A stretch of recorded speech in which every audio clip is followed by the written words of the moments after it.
Wanasema mbwa ni mlinzi mwaminifu kwa sababu hapokei rushwa wala hahitaji malipo kufanya kazi. Zaidi, atahitaji mafunzo tu kufanya kazi yake, kama anavyofafanua mkuu wa kikosi cha mbwa na farasi mkoani Morogoro. Majina naitwa mkaguzi wa polisi Omar Shabani Juma, ambaye ni mkuu wa kikosi cha mbwa na farasi mkoa wa Morogoro.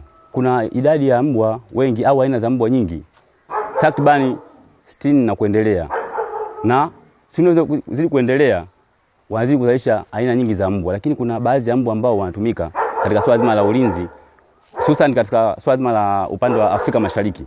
Tunapenda kutumia mbwa aina GS ambao ni German Shepherd, ambao ni mbwa hawa wanapatikana sana swala zima la upande wa Germany, yani kizazi chao kinapatikana Germany, lakini kwa sasa tumesambaa Afrika kwa ujumla. Lakini pia kuna mbwa aina Manois, hawa ni Ubelgiji, wanapatikana Ubelgiji. Lakini kwa sasa tunao, na hapa Tanzania kwa sisi upande wa polisi tunatumia sana katika kazi mbalimbali. Kwa sisi polisi mbwa tunatumia katika vitu tofauti tofauti. Cha kwanza, mbwa kwa upande wa polisi tunamtumia katika swala zima la ulinzi.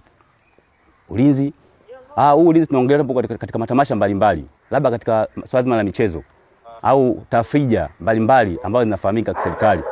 Huwa tunahudhuria kuimarisha ulinzi. Lakini sambamba na hilo, mbwa wanatumika katika swala zima la doria. Kwa upande wetu tunatumia mbwa katika swala zima la doria, kupiga patrol wakati wa jioni, lakini pia hata wakati wa asubuhi na mchana. Lengo ni kuimarisha ulinzi na kuboresha ulinzi ambao mbwa anaweza kufanya akiwa kama msaidizi wa binadamu. Lakini sambamba na hilo pia mbwa anatumika katika swala zima la unusaji wa madawa. Tunaposema madawa, kuna madawa aina tofauti tofauti.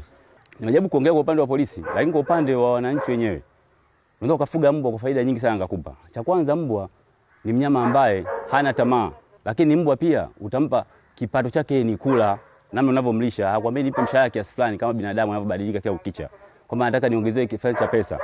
Mbwa atakulindia nyumbani, atakuwa mwaminifu. Ili kukamilisha uaminifu huo, mbwa anahitaji mambo makuu matatu: kupendwa, kuhudumiwa pamoja na kutibiwa, kama anafafanua daktari wa kikosi cha mbwa na farasi cha mkoani Morogoro. Kwa majina naitwa Koplo Laurenti Perez. Mbwa wetu hapa wanaathirika sana na magonjwa ya aina kama 3. Aina ya kwanza tunasema ni bacterial diseases. Aina ya pili tunasema ni viral diseases. Aina ya tatu tunasema ni parasitic infection. Kwa upande wa bacterial diseases, ugonjwa mkubwa unaokuja kuathiri sana ni leptospirosis. Leptospirosis ni ugonjwa ambao ukimkuta mbwa mkubwa huenda akapata dalili kuu 2 ambayo ni kuharisha au kutapika au vyote.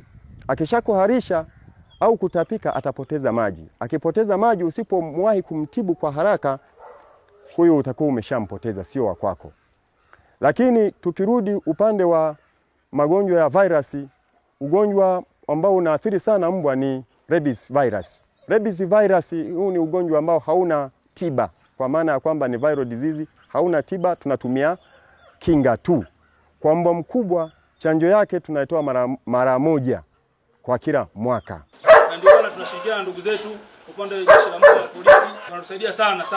Namna kufundisha mbwa mwingine anaweza kuwa ni mkorofi kupita kiasi. Hata ukipa mteja hapo kwa mwendo.